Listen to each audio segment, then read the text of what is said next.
Il y a tellement de non-dits dans ce conflit familial. Le sujet de l'éducation des enfants, un membre du foyer qui ne respecte pas ses engagements et qui se cache par peur de la punition. Ça se termine en cris avec des enfants qui ont peur, personne ne s'écoute, la situation n'a pas progressé d'un pouce, c'est la catastrophe. Cette scène de dispute me semble super fidèle à la réalité. Loin de moi l'idée de vous donner des leçons sur comment gérer une famille. C'est juste que cette scène m'a particulièrement touché et je voulais voir si avec la CNV on pouvait pas éventuellement la résoudre. Chers amis, voici comment résoudre un super conflit en tant que super-héros. Petite remise en contexte. La famille indestructible a dû bouger pour mener une vie normale. Les super-héros ne sont plus les bienvenus dans la ville de cette famille. Donc ils ont dû essayer de vivre une vie normale pour essayer de s'intégrer. Mais Bob, le père de la famille, a l'air de le vivre plutôt mal. Ça lui manque, alors il va effectuer des petites missions en cachette. Et un soir, après avoir démoli un immeuble pour sauver quelqu'un, il se fait surprendre par sa femme. Alors tout de suite, la première réaction, c'est de dire « J'ai dit, je n'en ai pas pour longtemps. » Il sait déjà qu'il va passer un mauvais quart d'heure, alors du coup, il essaie d'esquiver un peu. Je sais, c'est ce que je me suis dit.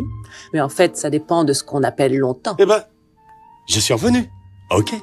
Discussion finie. Ouf, j'ai eu chaud, c'était fantastique. Mais alors pourquoi il esquive? Pourquoi il esquive? Il se trouve que Bob a failli à ses engagements. Mais alors pourquoi? C'est parce que c'est trop dur à respecter pour lui. C'est plus fort que lui, son travail actuel ne lui correspond pas, il a envie de sauver des gens, mais comme il s'était engagé pour ne pas le faire, il va se cacher. À ce moment, pour éviter une escalade de la violence, il aurait très bien pu dire « Oui, mais en fait, j'ai failli à mes engagements parce que c'est trop dur à respecter. Et je me cache parce que j'ai peur que tu m'en veuilles. » Mais bon, ça revient à avouer sa vulnérabilité. Pour Monsieur Indestructible, c'est inenvisageable, vous rigolez. Alors il va utiliser une technique de gros chacal. Il va rejeter la responsabilité, même sur sa propre femme. Par exemple, il va lui dire Écoute, j'ai rempli une mission d'utilité publique et tu me traites comme un criminel.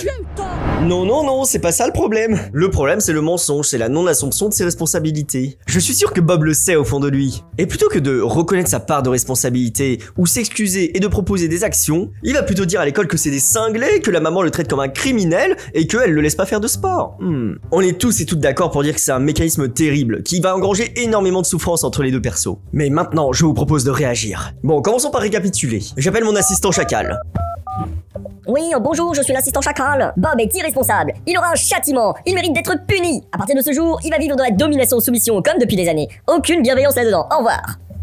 Je suis sûr que nous l'avons tous et toutes pensé de cette manière, au moins une fois dans notre vie. Moi, c'est le premier réflexe que j'ai à chaque fois, parce que j'ai encore 20 ans de lecture chacal à déconstruire. Mais alors, quelle est la place de la CNV là-dedans? En fait, la communication non violente est déjà là, elle pourrait déjà nous être utile. Je dirais même que c'est le point le plus important. Il faut mettre ses oreilles de girafe pour ne plus entendre les étiquettes, ne plus entendre les jugements et la punition, mais plutôt se mettre en posture d'empathie. Qu'est-ce qui a poussé Bob à faire cette action?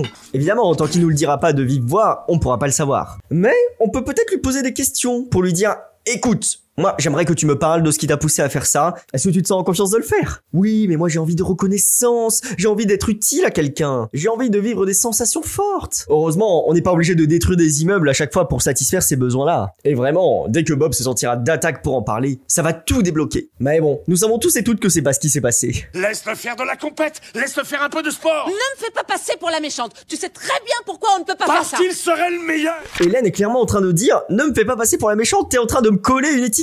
Tiens, je te colle une étiquette. Mais dis donc, j'en veux pas, garde-la ton étiquette, c'est toi le méchant. Non, non, non, non, je prends pas cette étiquette non plus, je te la donne. Tiens, je t'ai dit que j'étais pas méchante, arrête. Si t'es méchante. Non, je suis pas méchante.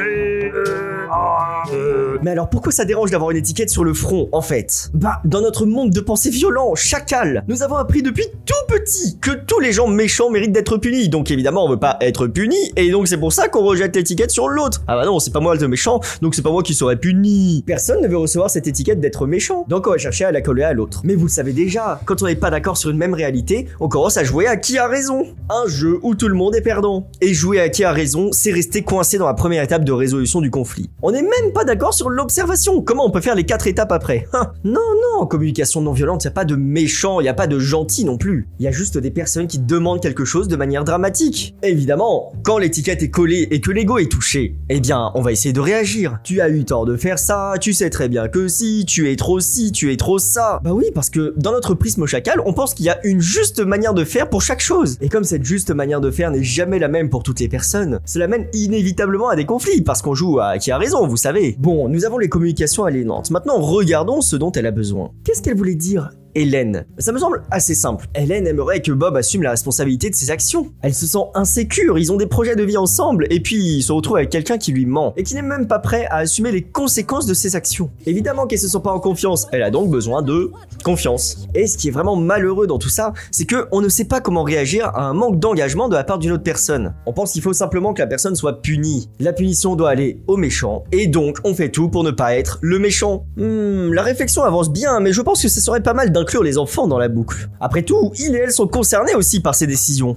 Et les enfants sont bien plus doués que nous pour parler avec leur cœur. Ils ont moins de philosophie chacale dans leur corps que nous. Conclusion! La dispute cristallise des non-dits qui datent depuis des années. En plus, la discussion n'est pas terminée. Il n'y a pas d'action, il n'y a pas de besoin comblé, les gens se sont juste criés dessus et tout le monde est perdant. Il va de soi qu'il faudra en reparler, mais peut-être que ça les permettra de se mettre au clair sur leurs propres besoins et sur leurs demandes. Il y a tellement de points que je souhaiterais aborder sur cette dispute. N'avez-vous pas l'impression que Monsieur Indestructible est en train de faire une projection sur son fils? Il a clairement envie que son fils devienne le héros qu'il ne peut plus devenir. Et que dire de la philosophie de Hélène? Elle exige que Bob devine ce qu'il pense. Tu sais très bien que si, tu sais très bien que ça. Et s'il le savait pas? Ou même simplement pourquoi il se retrouve à se crier dessus? Il se crie dessus parce qu'il ne s'écoute pas. Et du coup, ils essaient de crier encore plus fort. Mais le rejet de responsabilité est peut-être le plus important. La responsabilité, c'est la capacité à répondre à des événements. C'est ça qui nous donne le choix et c'est fantastique. C'est de la responsabilité de Bob d'assumer ou pas les choix qu'il vient de faire. Et c'est de la responsabilité d'Hélène de punir ou bien de se mettre en posture d'empathie vis-à-vis de Bob. Dès qu'on rentre dans un discours du genre « il fallait que je le fasse, il fallait que je le fasse, c'est toi qui l'as décidé pour moi », on rejette la responsabilité. On laisse les autres décider à notre place. Et vraiment, notre temps sur Terre est beaucoup trop limité pour le permettre. J'espère que cette réflexion vous sera utile. J'attends toujours des suggestions d'autres disputes que vous aimeriez qu'on analyse ensemble. Et d'ici là, prenez soin de vous et de vos relations. Salut!